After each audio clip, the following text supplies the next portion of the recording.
Good evening. My name is Jennifer Boyle Nigro, and I am the Executive Director of Primary Source. I am so grateful that all of you have decided to spend your evening with us. As we practice physical distancing, it is important to build community in new and dynamic ways. I am honored to have you as part of our Primary Source community. Tonight, we gather here online to hear the inspiring remarks of Professor Tim McCarthy, who will speak to us about the legacy of American protest in shaping our society for good. However, before I get started, I want to go over a few technical details. Your microphones are muted to preserve the audio of this webinar. If you would like to ask questions to any of the presenters this evening, please use the question box in your control panel, which should be on the right of your screen. We will do our best to answer as many questions as possible during the question and answer section, which is after Tim's talk. I also want to briefly go over the program with you, so you know what to expect, as this webinar format may be new to many of you.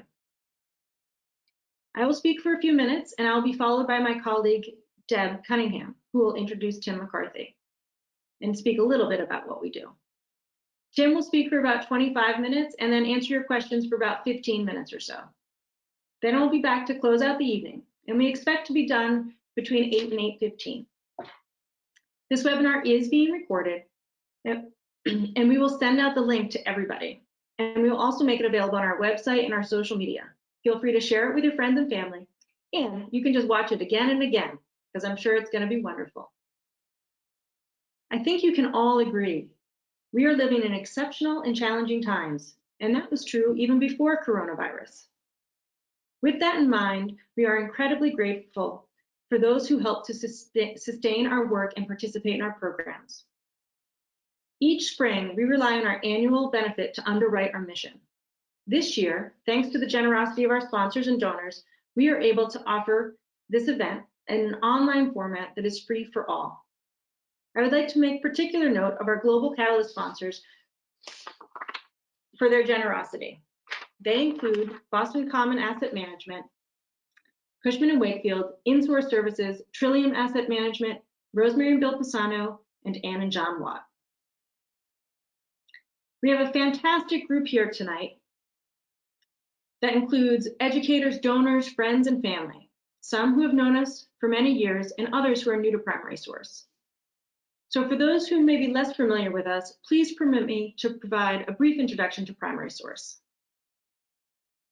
Primary Source's mission is to educate global citizens by working with teachers to foster students' knowledge, skills, and dispositions for thoughtful and engaged citizenship. With our guidance and resources, teachers cultivate students' civic-mindedness, cultural awareness, and global competence, preparing them for our increasingly diverse and interconnected world.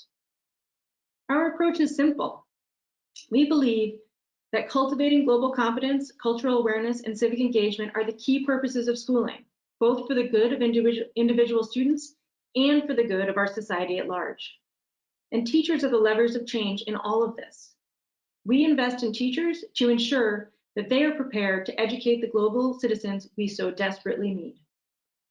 And I think there is a new, profound appreciation for what teachers do as parents across the country struggle to homeschool their children in this time of crisis.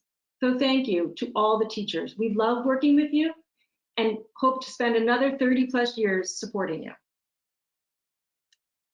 I'm incredibly proud of all the teachers we reach on a year-to-year basis. We work with teachers from across the country, but our main focus is on supporting Massachusetts teachers. We work with teachers from urban, suburban, charter, private, and rural schools.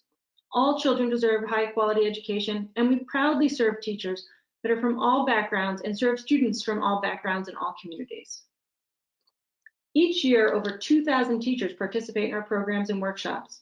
Those teachers, in turn, teach 120,000 teachers per year, and that's just in 1 year. Year after year is exponential impact. And we partner with 55 school districts in Massachusetts. Through these partnerships, we reach 25% of all students in Massachusetts. And I'm proud to say that we have a 94% retention rate with those districts. Most of them have partnered with us for more than a decade. We are incredibly grateful for our partners. And we get a lot of feedback from our teachers, and I'm happy to say most of it is very positive, which has kept us in business for 30+ years now. But I will share one comment with you. Each day in my classroom, I use elements from primary source programs. The impact I see in my students is clear. They become deeper thinkers, embrace their creativity, and grow more curious about the world around them. We get quotes like that quite a bit, and we're super proud of it. Primary source bridges the gap between existing curriculum and demands of an increasingly diverse, dynamic, and interconnected world through our delivery of customized, relevant programming and curriculum for educators. Primary source is able to bring high-quality content on a very diverse range of subjects, from our work in human origins all the way up to current events. We have courses on Africa, Asia, Latin America, US history, and more.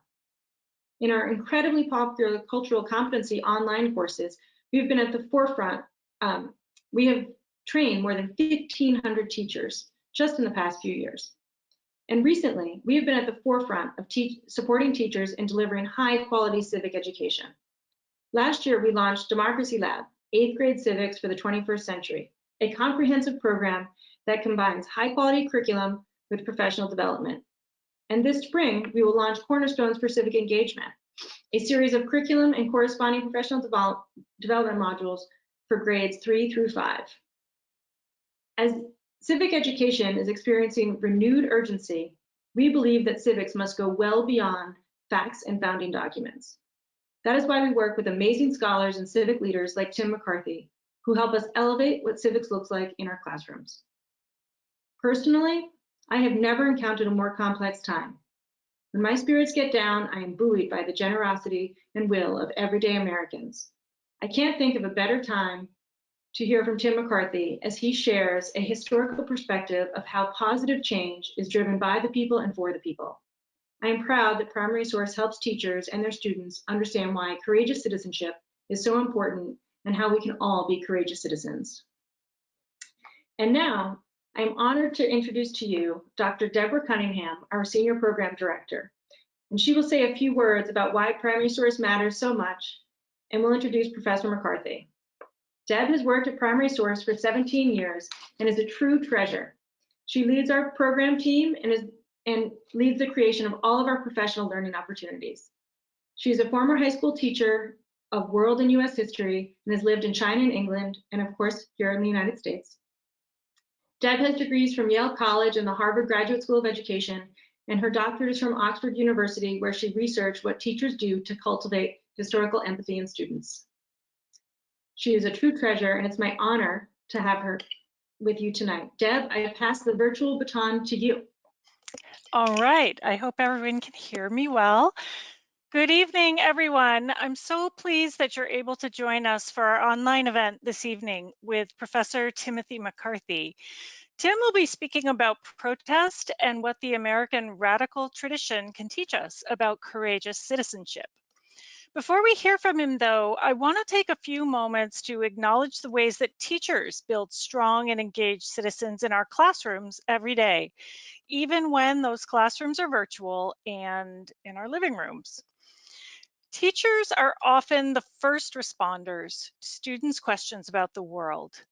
That means that how they do this really, really matters. It conveys a great deal to kids about the kind of thinking we rely on to bring us closer to the truth. It is teachers who are charged with preparing students to think in an informed and nuanced way about the issues, controversies, and the ethical dilemmas that the world presents to young people. They teach about topics that are difficult to confront. Topics like enslavement, dispossession, environmental damage, racism, and the myriad types of oppression that humans have inflicted upon one another. And they do this in ways that are appropriate to the age and development of their students. They teach these stories while presenting counterbalancing narratives of hope, agency, and positive change, the stories that are always present when you look for them. What's more, they model and teach students how they can consider multiple perspectives engaged confidently in open-minded discourse, and then take action in the world, all of which can shape it to be the better place that their young minds envision. So, how do teachers enact these feats of skill and sensitivity? One critical way is by cultivating their own professional learning. From their reading, their conversations with colleagues, their research, and their exposure to the latest topical scholarship or pedagogical guidance on how, for instance, to teach in a way that responds to the cultures of all the students in their classrooms. Or they receive all of that together in carefully curated courses and programs by primary source. Our programs are designed to bring the best thinking and resources to teachers in a way that's authentic and true to their real-world classroom needs.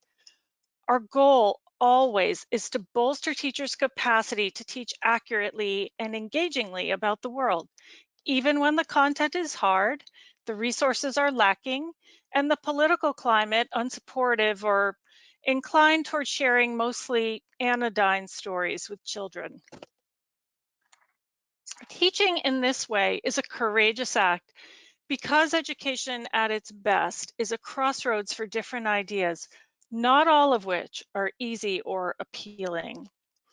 But as Lyndon Johnson once said, we have always believed that our people can stand on no higher ground than the school ground, or can enter any more hopeful room than the classroom. We blend time and faith and knowledge in our schools, not only to create educated citizens, but also to shape the destiny of this great republic. He understood that a lot was at stake in how we educate the citizenry of a democratic republic. At Primary Source, we continue to receive glowing affirmation that the work we do has a vital role to play in this educational endeavor. Now, I'd like to introduce our guest, who is widely known and admired as one of our great local educators, Dr. Timothy Patrick McCarthy. I've had the pleasure of knowing Tim since 2005, which is the year he began teaching at Harvard. He's taught at several schools there, including the Faculty of Arts and Science, the School of Education, and the Kennedy School of Government.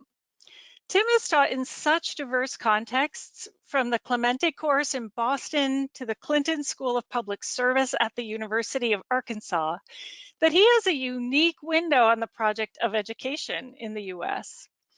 His teaching and his many writings, which include 5 books and extensive media commentary, are just 2 dimensions of his engagement. Tim has long been a committed activist for social justice causes ranging from anti-apartheid to LGBTQ rights. As founding director of Harvard's Alternative Spring Break Church Rebuilding Program, he spent 15 years organizing hundreds of students to help rebuild Black churches destroyed in race and arson attacks. A respected leader in the LGBTQ+ community, he was a founding member of Obama's National LGBT Leadership Council and gave expert testimony to the Pentagon Working Group on the repeal of Don't Ask, Don't Tell. He was a member of the first ever LGBTQ delegation from the US to Israel-Palestine, and he currently serves as the board chair for Free the Slaves, which is a global anti-slavery NGO. In other words, Tim is fully engaged in the possibilities of citizenship and citizenship building through education, the ideal person to enlighten us about our protest nation and the American radical tradition. Welcome, Tim. Thank you, Deb. Thank you so much for those kind words and for everything that you and Jen and all of your colleagues at Primary Source do to advance education and to advance the history of teaching and to be your own incubators and agents of change for inspiring what I'm going to talk about today, which is courageous citizenship as it relates to history. It's wonderful, wonderful to be here. It's wonderful also to be here with all of you. I can't see you. I assume you can see me, but I feel the love. I feel the virtual love, and I'm really happy to be here. Obviously, these are very weird times, and I am not someone as a historian who often uses the word unprecedented. And when I do use it, I use it very sparingly. But I dusted that word off a couple of weeks ago, and I've been using it increasingly ever since. These are trying times and troubled times and uncertain times. And I think there's never a better opportunity for us to try to find ways to come together, even when we can't do it physically in virtual space.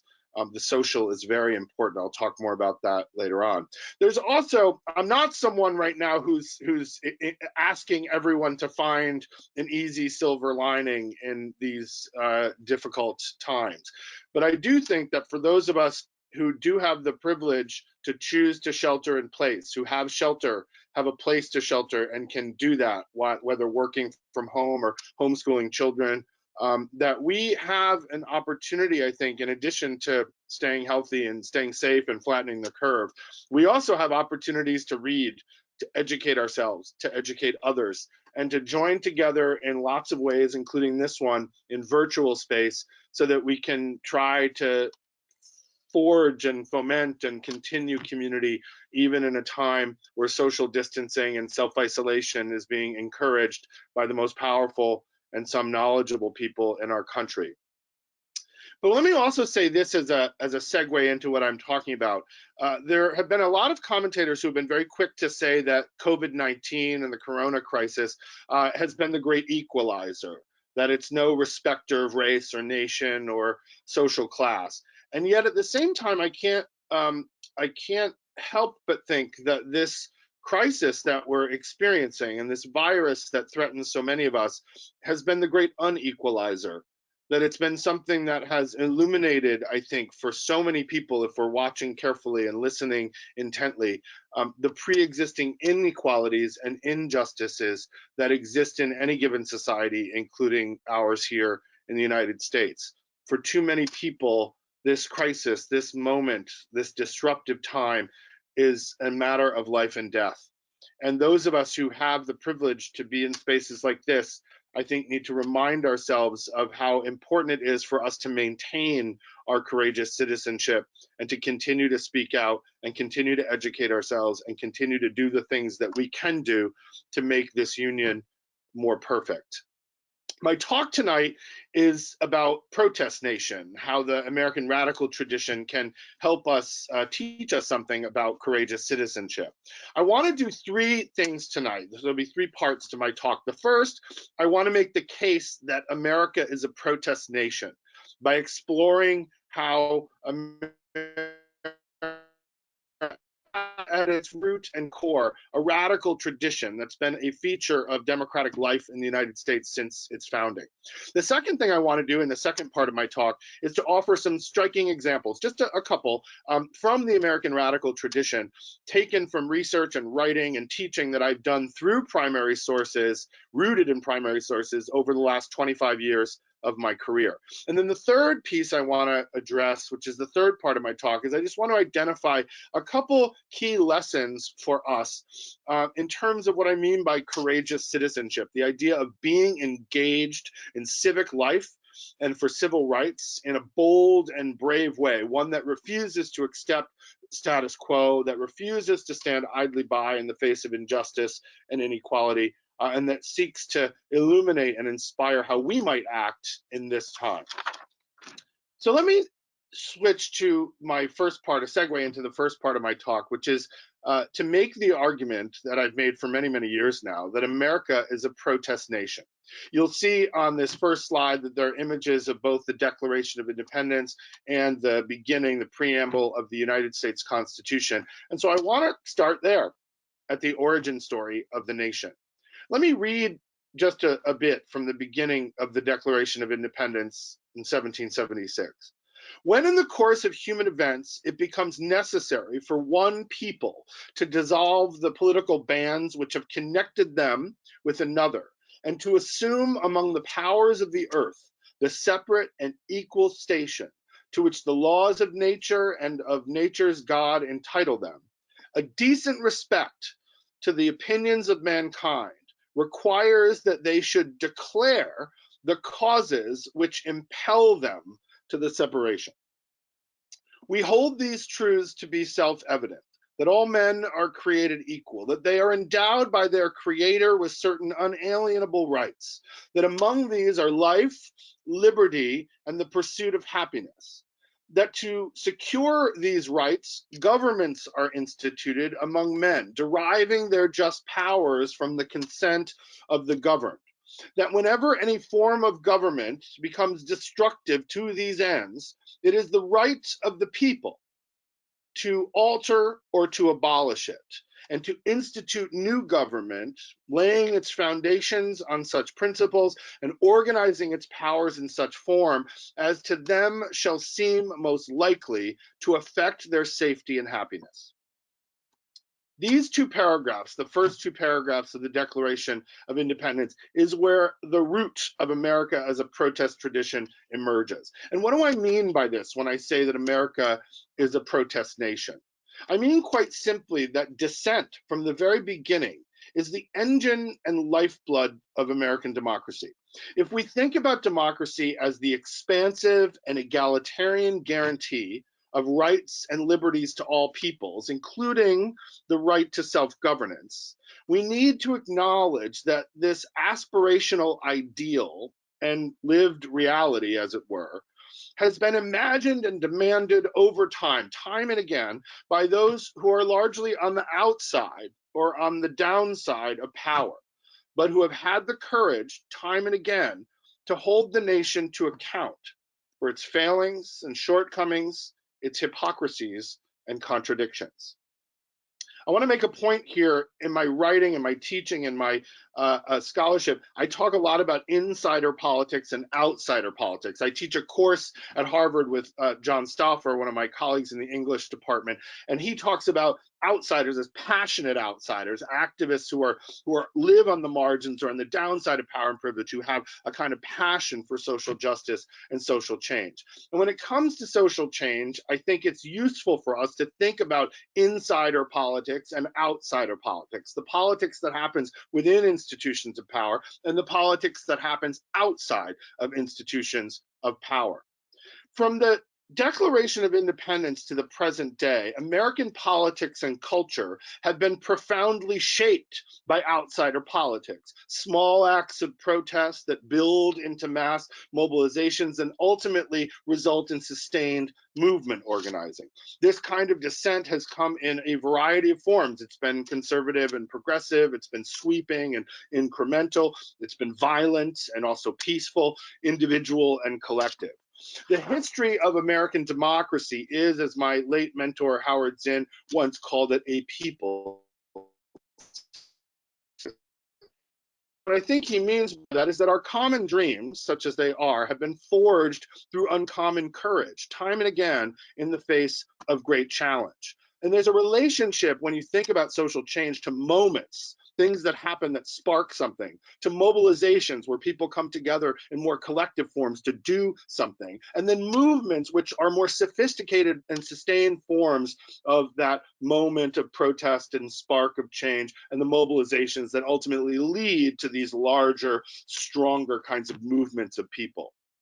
For 25 years now, in my research and writing and teaching, I've talked about the American radical tradition and its cultures of protest. More often than not, I've worked on progressive radicalism, and I'm going to focus more on that today, both political resistance and political advocacy, that it draws its inspiration from the nation's revolutionary founding claims of liberty, equality, and rights.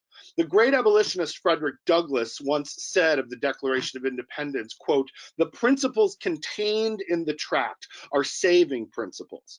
Stand by these principles, be true to them on all occasions, in all places, against all foes, and at whatever cost."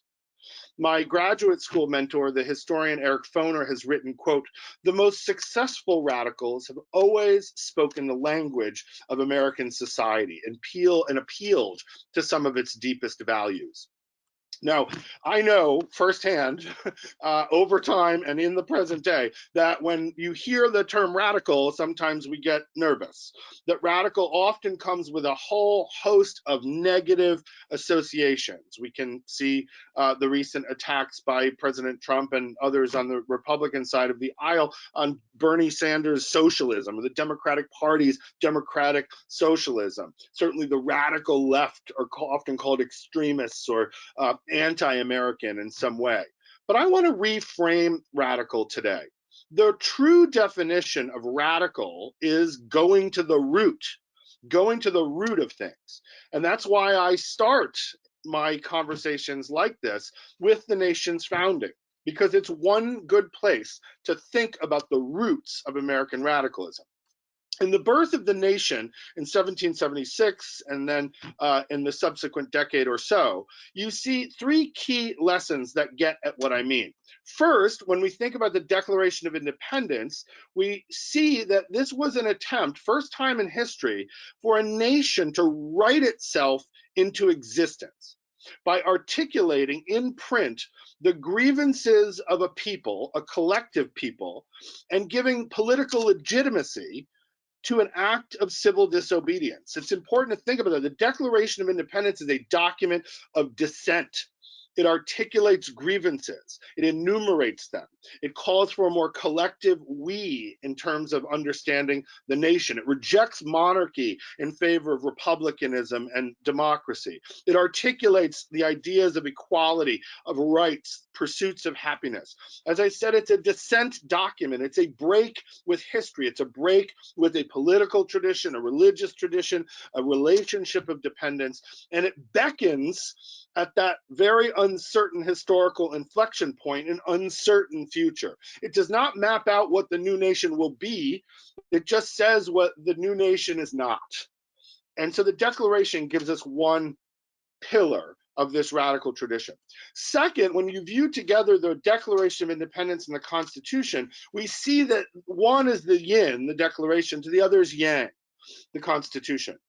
The former, the Declaration, dissolves the political bonds from England, and the latter, the Constitution, sought to form a more perfect union, establish justice, ensure domestic tranquility, provide for the common defense, promote the general welfare, and secure the blessings of liberty. As I said, the Declaration is a document of dissent, and the Constitution is in some ways a document of consent, a more conservative document to be sure. Together, they embody in some ways the central tension of American political culture. The impulse on one hand to speak out, to speak truth to power when things are wrong, and the impulse on the other to submit to the checks and balances and the consent of the rule of law that together the founders and others have laid down. This is an important tension that animates, as I said, American politics right from the very founding all the way through to the present day.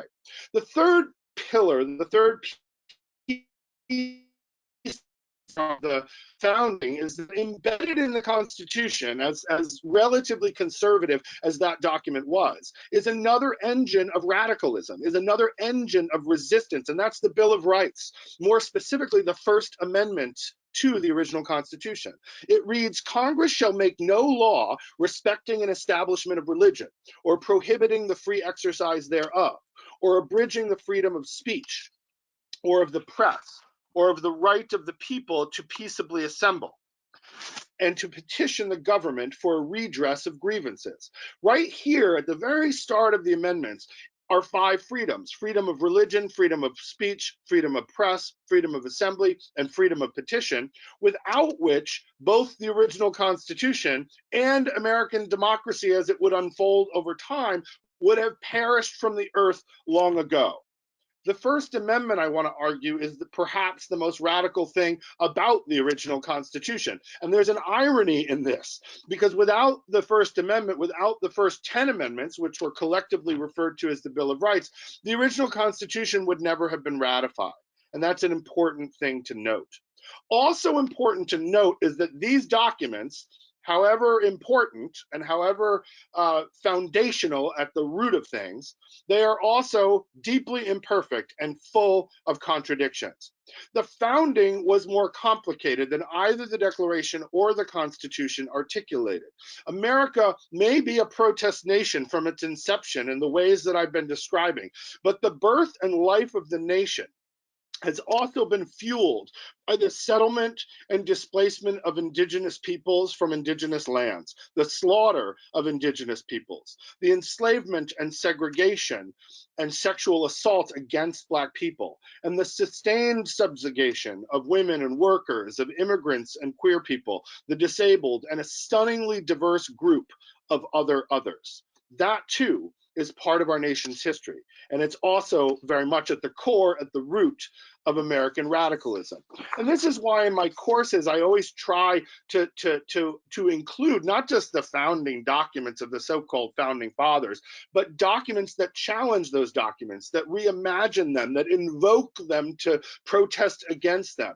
And this is an important part of the tradition too, and one that I'm going to be talking about today.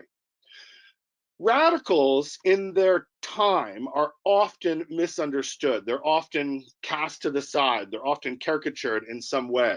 Eugene Debs, the great socialist labor leader and pacifist and peace activist from the early part of the 20th century, articulated it this way. When great changes occur in history, when great principles are involved, as a rule, the majority are wrong. The minority are usually right. In every age, there have been a few heroic souls who have been in advance of their time, who have been misunderstood, maligned, persecuted, sometimes put to death. Long after their martyrdom, monuments were erected to them and garlands woven for their graves. What Jebs is articulating there is that in the moment, whatever moment in history is the present, the people who are often the most courageous citizens, the most radical thinkers and activists, are often those who are shoved to the margins and kept outside of power, precisely because in their attempt to transform the status quo, they're speaking truth to power. And yet long after they are gone, monuments are indeed erected for them and garlands are woven for their graves. And all of the people I'm going to be talking about, in groups I'm going to be talking about next, are those kinds of folks. Let me now shift to the second part of my presentation, which is a taste, a sampling of some of these American radical traditions. The first you'll see on the left side of your slide as you're looking at it is a list of the participants from the Women's Rights Convention in Seneca Falls, New York, upstate New York, in July of 1848. This was the first women's rights convention in the history of the world. Upstate New York at this time was a kind of hotbed of radicalism and reform, and there were lots of people in that part of the world, in that part of the state at the time, who were agitating for various types of social change. This was a convention at which nearly 300 people attended. The Declaration of Sentiments and Resolutions, which is the document that emerges from the Seneca Falls Convention, was signed by 68 women, 2 men.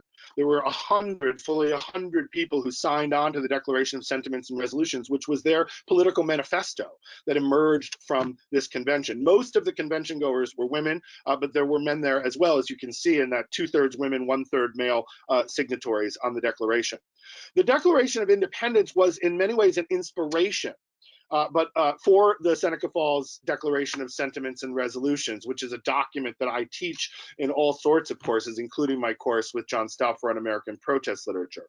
This is a document that is inspired by the Declaration in the sense that it's literally structurally, formally, it reads like it. The first 2 paragraphs are in many ways the same 2 paragraphs of the Declaration itself.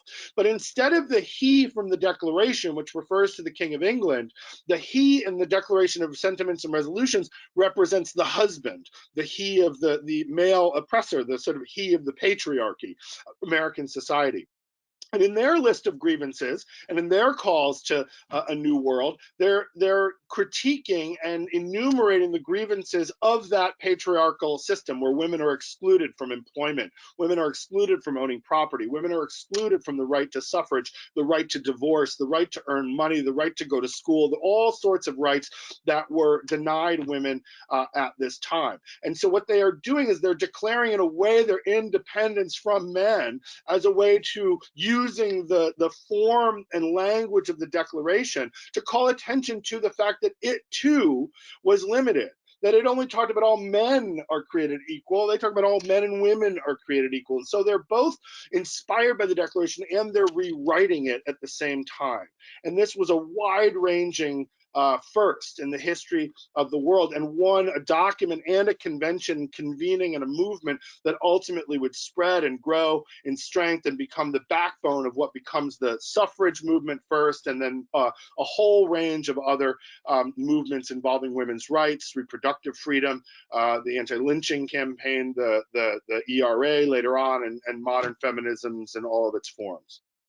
The second picture you'll see, or second image I want to call attention to, is of Ida B. Wells Barnett. It's the top picture in the middle. Ida B. Wells Barnett was an amazing activist and crusader. She was active in the Black freedom struggles of the second half of the 19th century and the first part of the 20th century. She was a founder, one of the co-founders of the NAACP. She was a trailblazing journalist, a college-educated woman who became a teacher, then a journalist, and then an activist. She was in many ways the backbone, the instigator, the originator, the backbone, the fuel behind the anti-lynching campaign. One of the things that she did as a journalist after she had lost her job as a teacher because she had become too much of an activist. She actually was fired as a teacher because she was too critical, not just of the educational inequalities and segregation in the world, but she was also critical of Black schools for not doing enough to educate African-American children in the wake of freedom after emancipation. She herself had been born a slave in 1862 and was emancipated during the Civil War, and then lived for 60 plus more years, and she was at the vanguard of nearly every radical activist movement of that time. She's most well noted for her anti-lynching writings, and she wrote two major pamphlets, one in 1892 called Southern Horrors, and one in 1895 called A Red Record, where she read, referring to the blood red of the racial terror lynchings that she was documenting. And she was the first person really to catalog the pervasiveness, the prevalence, and the perniciousness and violence of the racial terror lynchings that more recently Brian Stevenson and the Equal Justice Initiative have memorialized and cataloged in Montgomery, Alabama. But she, as someone who was born in Mississippi and then moved to Memphis and then moved to Chicago, understood the pervasiveness of racial violence, of white violence, particularly white violence against Black people in the wake of emancipation, that she was the first person really to identify analytically and politically that the rise of racial violence, racialized violence against Black people by white people, was in some ways a violent physical manifestation of white people's economic anxiety. That these murders, lynchings of Black people stemmed from a kind of economic anxiety among white people, that Black people were now competing for jobs in the workplace, in careers for wages and wealth and these kinds of things. They were also justified. She was the first person to articulate that these racial lynchings were by, in some cases, the kind of constructed, socially constructed anxiety and panic about so-called Black male threats to white women, the purity or sanctity of white women. And she called attention to the hypocrisy of that, saying that the white masters and slaveholders and overseers from the Civil War didn't mind leaving their women and their children home, their white women and children home with enslaved people on plantations and in households during the Civil War. It was only after freedom, after emancipation, when Black people were claiming their civil, social, political, and other freedoms, that this racial terror project of lynching began to take root and expand in American society. She was, in many ways, the originator of the anti-lynching campaign, which picked up steam and gained a great political traction later on in the 20th century.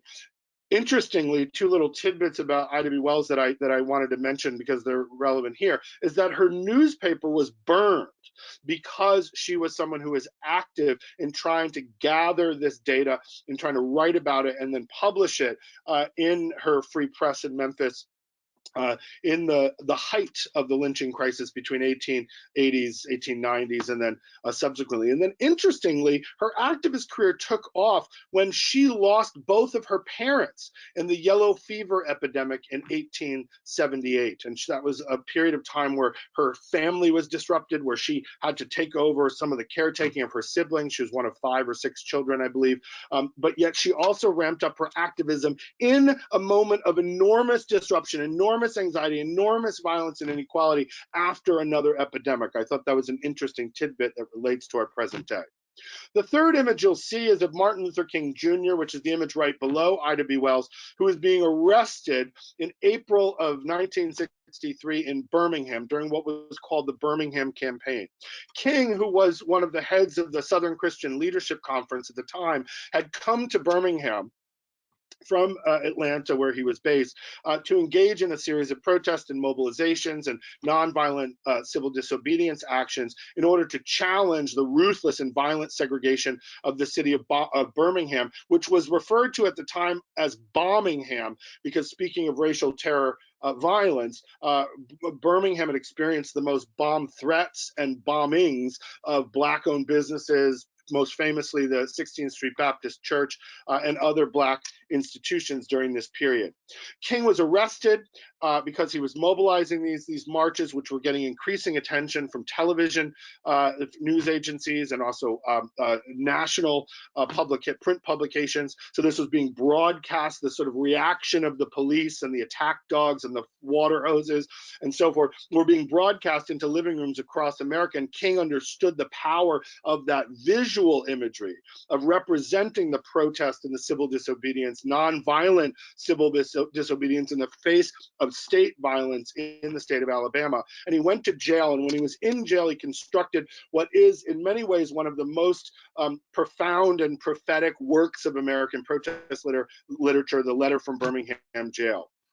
In it, he articulates a protest strategy that is profoundly important. He takes the long history of nonviolent civil disobedience and articulates this as a way to create what he called constructive tension in the system, to create tension between the state of segregation and racial exclusion and discrimination and of violence in order to break it.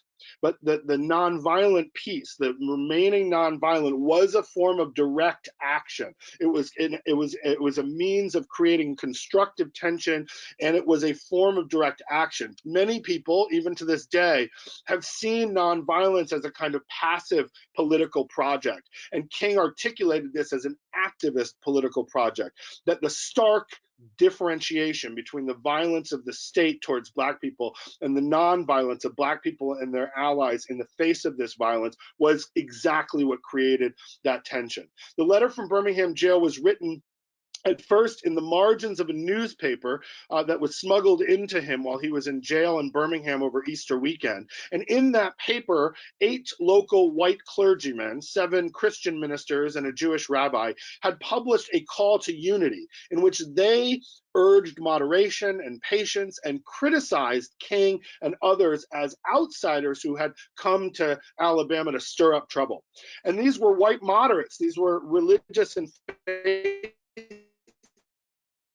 who were articulating similar kinds of arguments that the white segregationists, the vicious segregationists, were also arguing, that these people were outsiders, they had no reason for being here. And that's where King articulates that now very famous and iconic line, "Injustice anywhere is a threat to justice everywhere." And he articulates all of this in the Letter from Birmingham Jail. Initially, he scribbles it in the margins of the papers.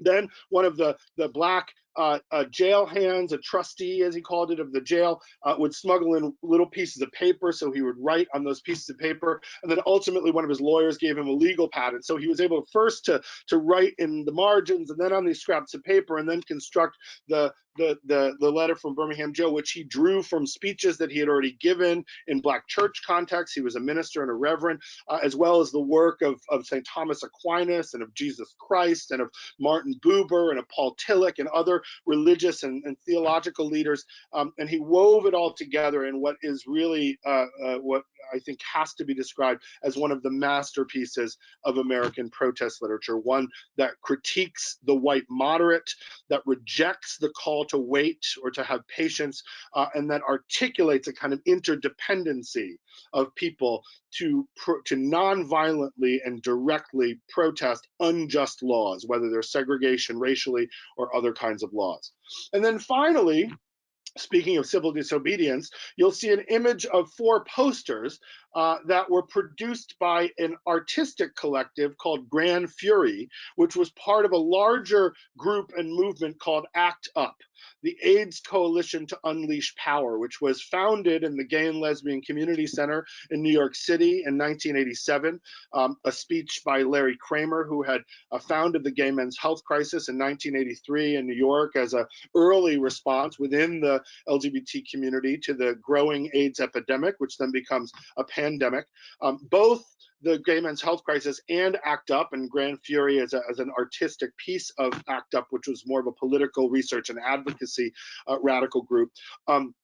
All of these were insurgent expressions and institutional infrastructure building within the gay and lesbian community at a time when the Reagan administration, excuse me, the federal government, the state and local governments, city of New York State, other parts of the country were not only ignoring the crisis of AIDS, what Larry Kramer called the Holocaust, and that was growing every year. And I think the reason I chose to include this today is it's prescient. I've been thinking a lot about ACT UP and the AIDS crisis and epidemic and the stigmatization that took place with regard to particularly gay men, Haitians, intravenous drug users, other folks who were caricatured and stigmatized, and around whom a kind of panic ensued.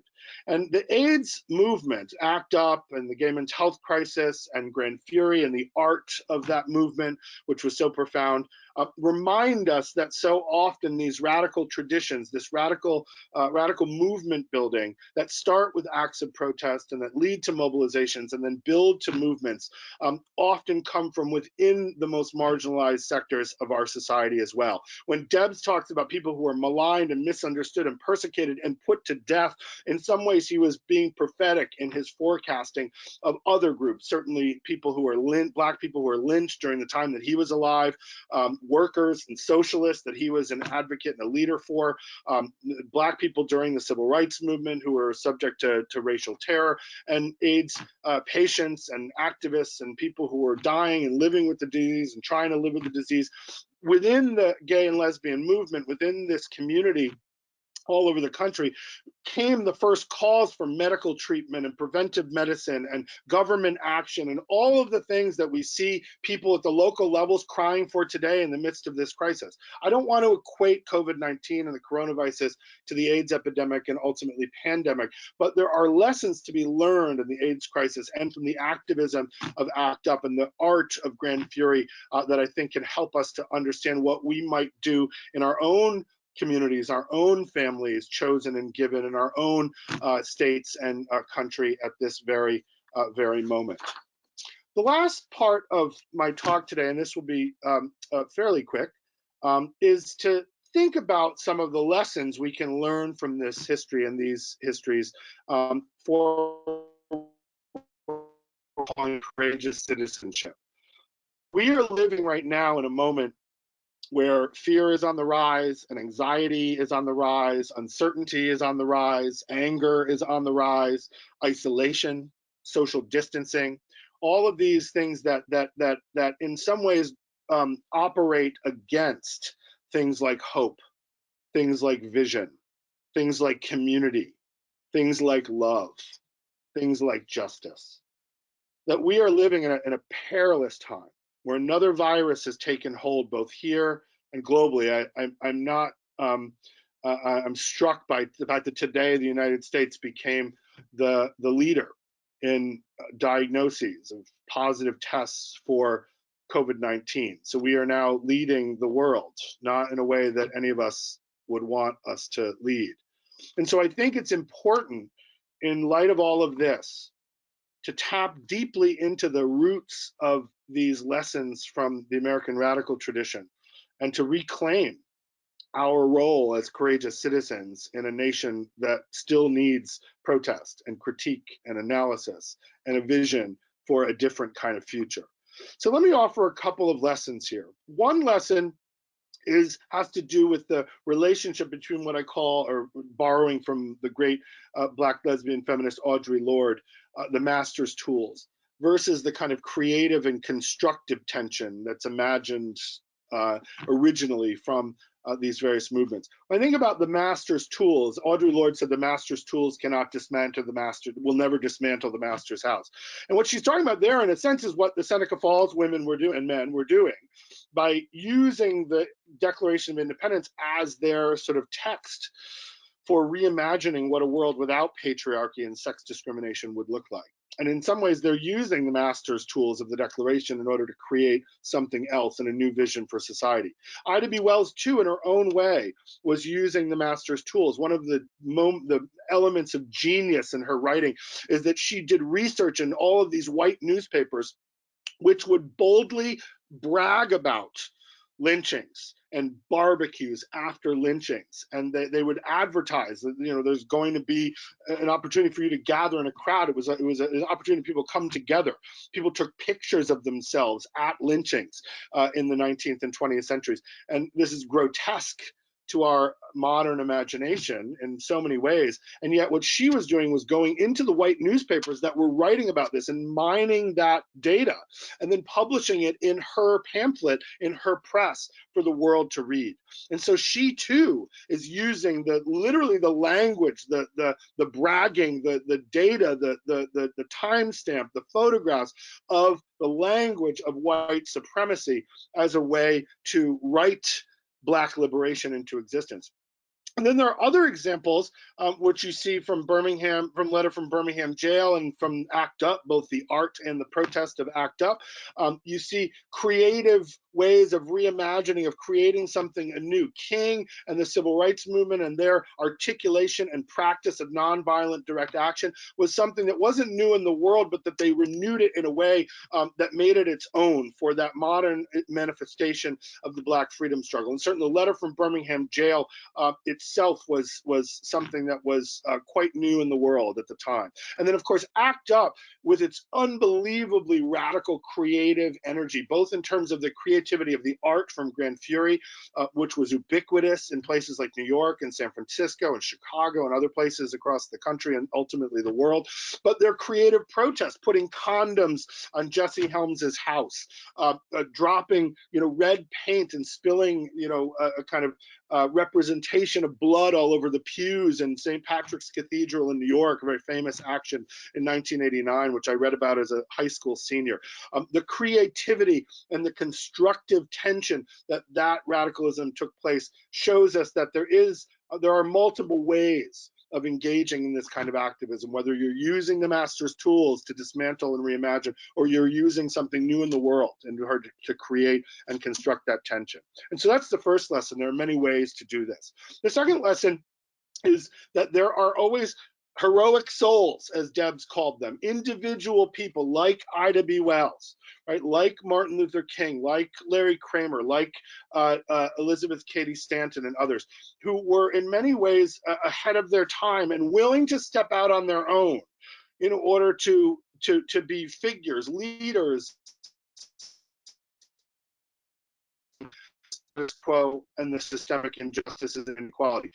But more than that, there are also movements. Movements are the collective gatherings and commitments of people in solidarity with one another to be part of something larger than themselves, to do something bigger than any one individual can do. And so there's a relationship between the kind of heroic soul of the individual activist and the movements that are by definition both social and movements. Movements are collectives of people socially related to one another, hopefully in solidarity with one another, pushing for social change.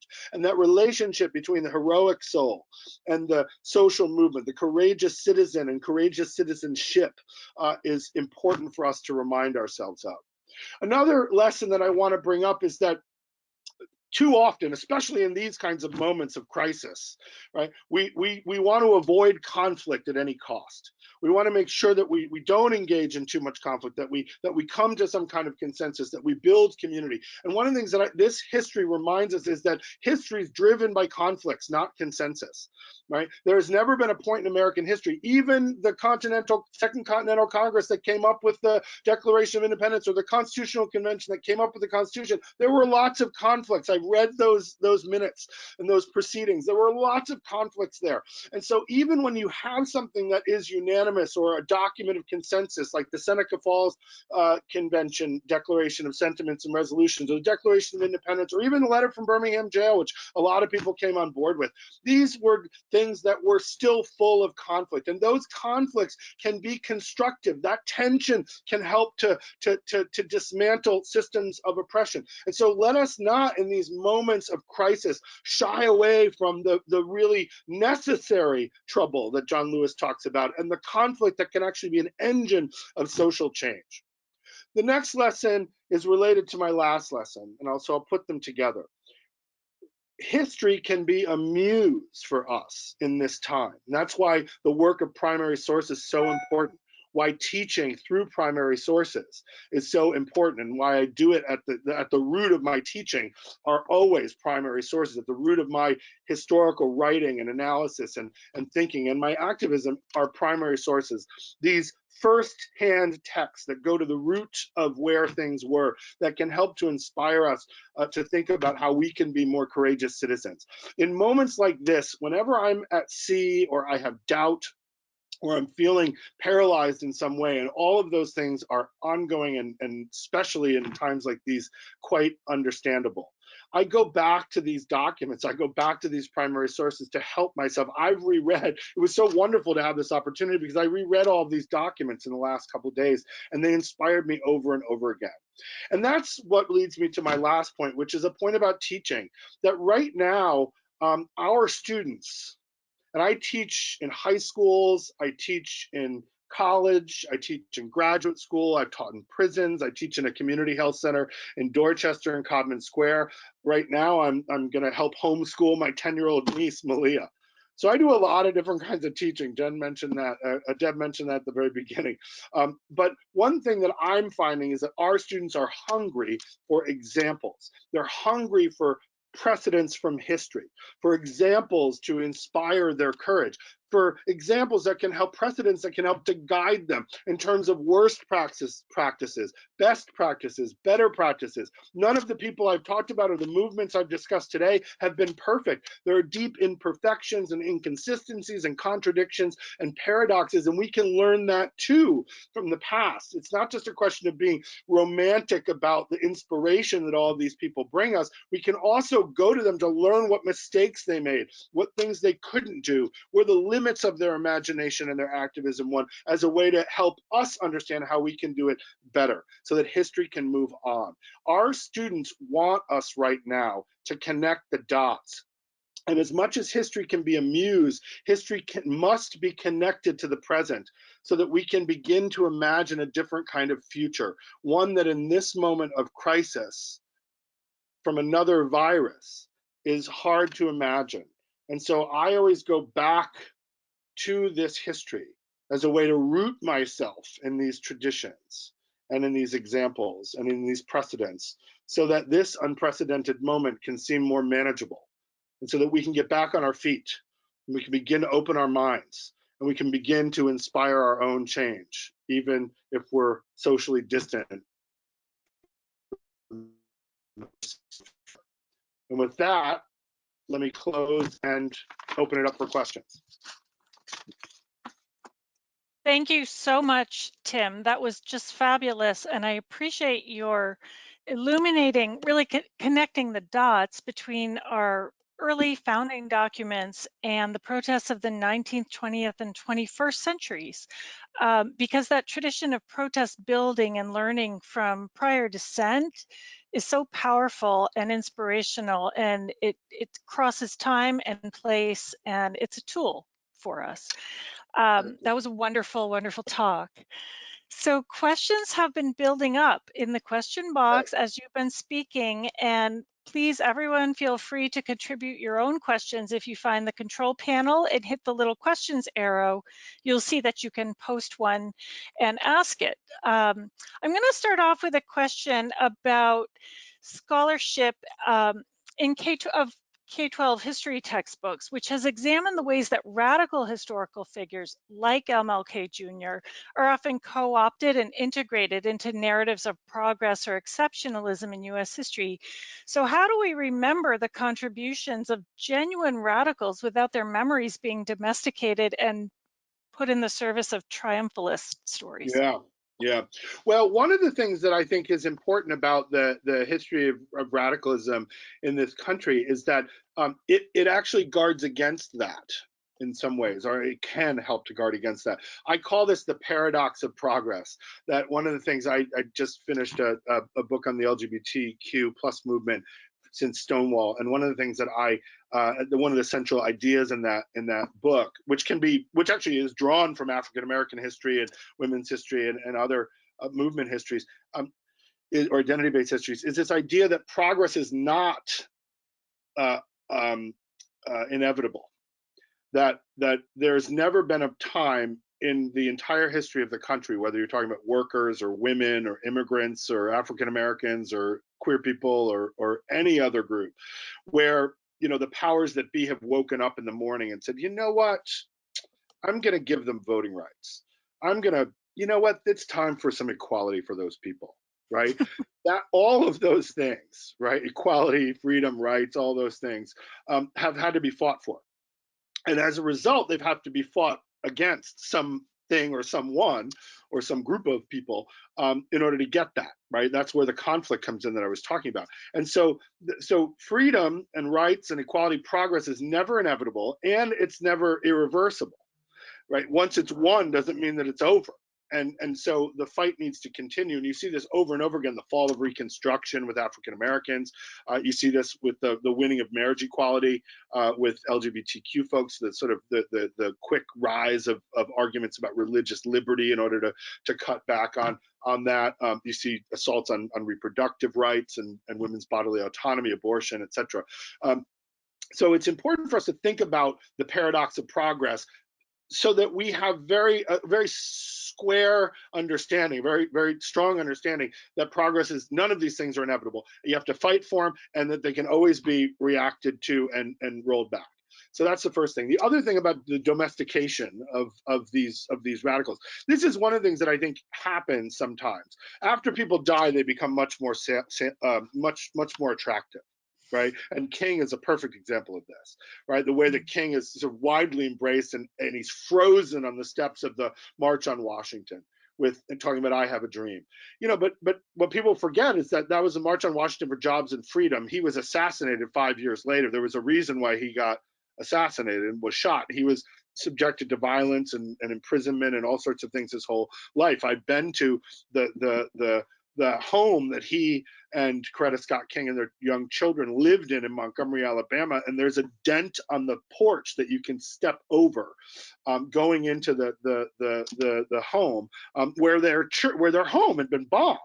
Right at that moment in 1955, right when he got to Montgomery, when he started his career at the time of the Montgomery bus boycott. So there's this whole way in which, after people die, I mean, it's happened to even people like Malcolm X and other folks who have been, even John Brown in some ways, people get much more palatable once they can't make any more trouble.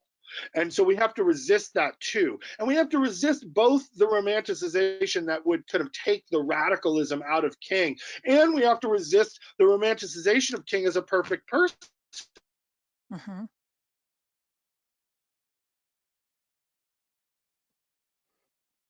Against him to undermine the civil rights movement.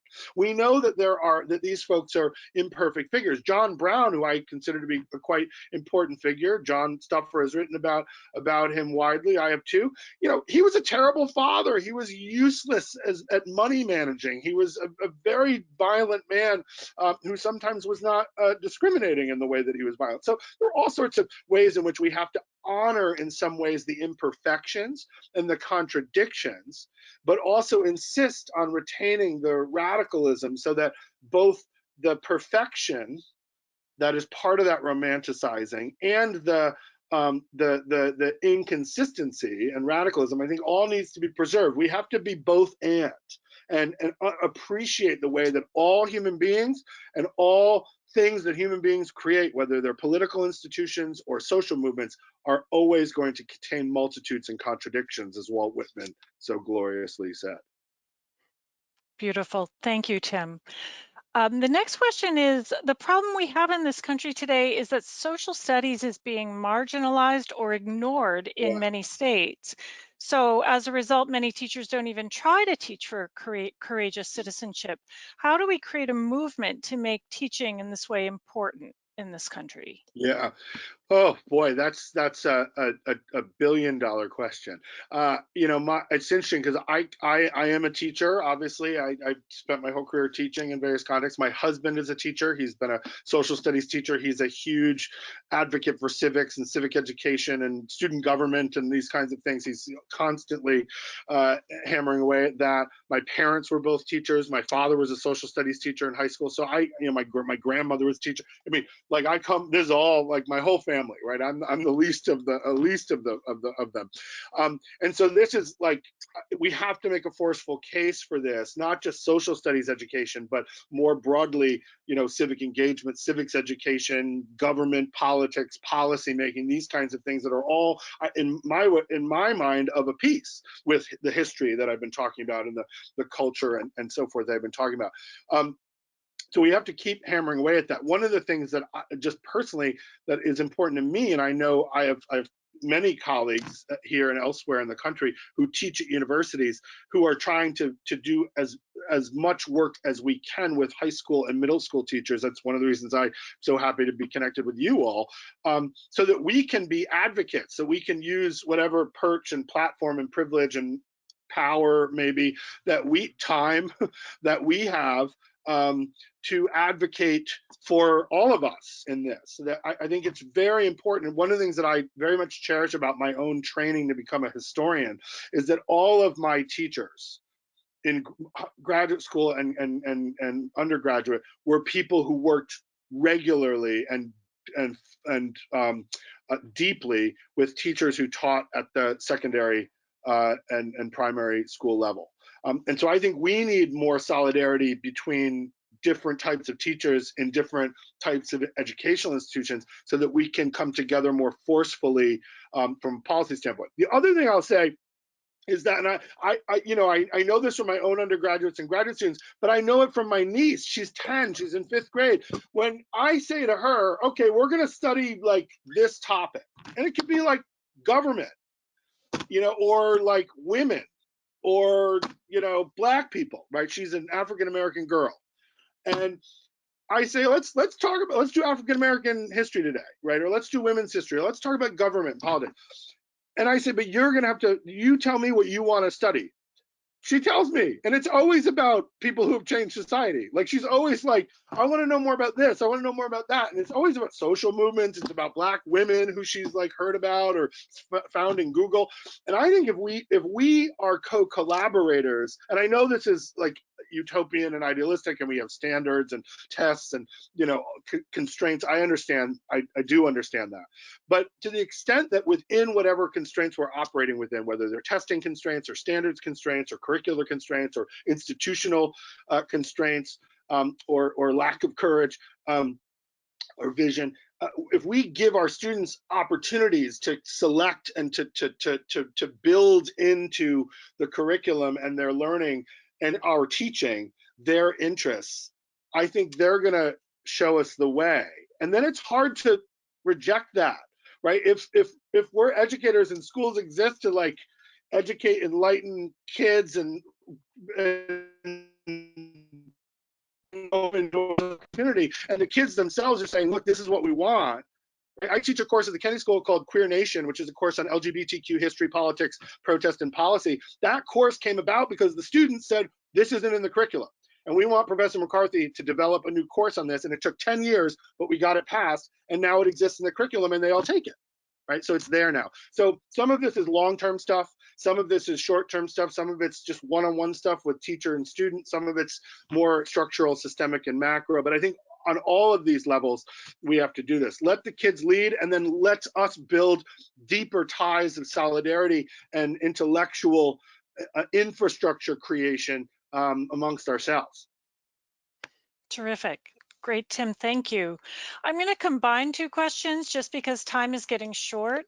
Sure. We have one question that talks or asks how you've seen people's use of social media contributing to making effective change, and another that asks about the impact of music in social movements. Can you comment on one or both of those? Yeah, well, so let me take the last one first and connect it, because there's something very timely that's happening right now that I think is speaks to this. First of all, you know, music isn't always radical. Music isn't always about social change. There's some music you just a good little ditty and you bop along to it, fine. But there are rich musical traditions. Certain, you know, and the one I know the best is the African American musical tradition, from spirituals and the blues to gospel and, you know, church songs and hip hop. Obviously, you know, my protest lit course, we teach a lot of that music, jazz, blues, etc., in the course as almost a soundtrack in some ways to the protest literature. And we consider music, whether you're talking about rap and hip hop or you're talking about slave spirituals or anything in between, as protest art, as protest literature broadly defined. And so, you know, music often has we talk about Woody Guthrie's music and Joan Baez's music, and so much of the music is at its core that. So I think when we think about protests, it's not just these documents that come out of protest movements. That's one of the reasons why I talked about Grand Fury, and the art of the ACT UP movement is beautiful, provocative, radical to its core, and pervasive. And so music is, you know, not just a soundtrack to our history, but in some ways it's its own political muse, right? I mean, one of the reasons why I became, I think, so interested when I was younger in like urban injustices and youth protest and other kinds of racial justice issues and police related racial justice issues is because I grew up on hip hop.